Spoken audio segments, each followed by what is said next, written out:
Në historinë e pasur të botës ilire, përveç trimërisë, qytetërimit dhe artit, një vend të veçantë, za edhe një racë e jashtëzakonshme qeni, deltari i lirë, i njohur gjithashtu si qeni i Sharit ose qeni Dardan. Ky qen autokton i trojeve shqiptare është një dëshmi e gjallë e lashtësisë dhe trashëgimisë son kulturore, një simbol i pastërtisë dhe i lidhjes së thellë ndërmjet njeriut dhe natyrës, një trashëgimi që zbret nga lashtësia. Legjenda tregojnë se vetë perëndesha Diana i kishte dhuruar procërisit një qen që nuk gabonte kurrë në prenë e tij dhe një shigjet që gjithmonë kthehej te pronari. Ky qen mitik, sipas studiuesve antik, besohet të ketë prejardhje nga rajonet e Molosisë dhe Spartës në juglindjet e Europës, pra nga trojet ku shqiptarët autokton kanë jetuar që në kohëra të panjohura. Në përshkrimet e lashta, ky qen përshkruhet si i fuqishëm, me leshë të gjatë e mundafshme në trup, të ndërtuara për forcë më shumë se sa për shpejtësi, dhe një kokë të gjerë të fuqishme, një përshkrim që përputhet pothuajse në çdo detaj me deltarin i lirë të sotëm. Deltari i lirë është një qen i fuqishëm, madhështor dhe i pazëvendësueshëm në rolin e tij si rojtar dhe shoqërues besnik. Ky qen ka një kokë masive, shikin të zjarrt dhe trup të thukët. Këmbët e tij janë të mbushura me muskulore, të projektuara për forcë dhe shëndrueshmëri, ndërsa bishti i tij gjatë dhe leshator jep një pamje akoma më mbreslënse.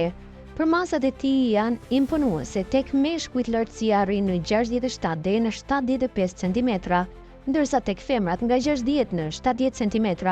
Pesha shkon nga 40 deri në 60 kg për meshkujt dhe 40 deri në 45 kg për femrat. Me shumicën e ekzemplarëve që arrin ose te i kalojnë këto përmasa, ngjyra e tij varion nga ngjyra e vidrës tigër që dominon në 30%, tek ngjyra gri e verdhë me turi të zi e bardhë dhe lloj me mask të kundërt. Qimja e gjatë dhe e trash e mbrojti deltarin i lirë nga kushtet më të vështira atmosferike, duke e bërë atë një mbijetues të përkryer në klimën e ashpër të maleve të Sharit dhe trojeve tjera ilire. Deltari i lirë është një qen i qetë në natyrën e tij, i shoqërueshëm me njeriu, por i pamëshirshëm ndaj çdo rreziku që e kanoset familjes ose pronës që mbron. Ai është thellësisht besnik vetëm ndaj një njeriu, pronarit të tij të vetëm, dhe këtë lidhje e jeruan gjatë gjithë jetës. Ndryshe nga racat e tjera që ndajnë besnikërinë, ndaj gjithë familjes, deltari i lirë zgjedh një Zot dhe i mbetet besnik deri në frymën e fundit, duke mbajtur një ndjenjë të rrallë nderimi dhe përkushtimi. Nëse ndjen rrezik, ky qen kthehet në një armik të frikshëm, me guximin dhe forcë të jashtëzakonshme, por në përditshmëri ai është një shoqërues i qetë, krenar dhe i paqshëm. Deltari i lirë nuk është thjesht një krijesë e natyrës, ai është një fragment i gjallë i historisë sonë. Racat e para janë përmendur që në kohën e fisit i lirë të molosëve, të njohur për bujqësinë dhe blegtorinë ekstensive. Ilirët kultivuan këta qen për mbrojtjen e kopshteve dhe babëtive nga grabiqarët dhe armiku.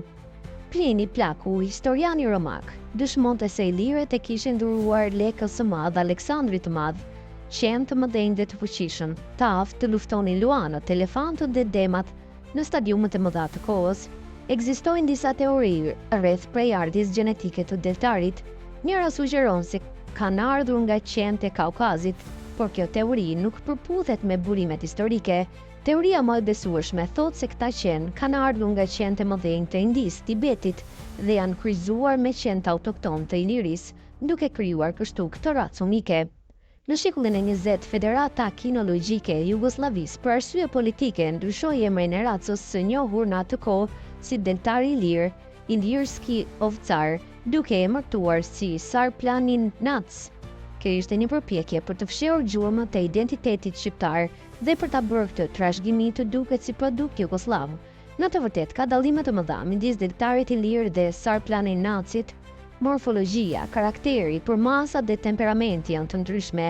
Deltari është më i fuqishëm, më i gjatë dhe me karakter më të pastër se sa Sarplaninaci i regjistruar nga Jugosllavia.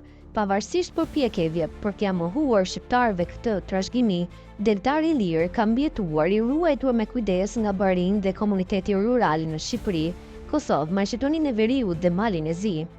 Në Shqipëri ky qen njihet si qen stani apo i banësh.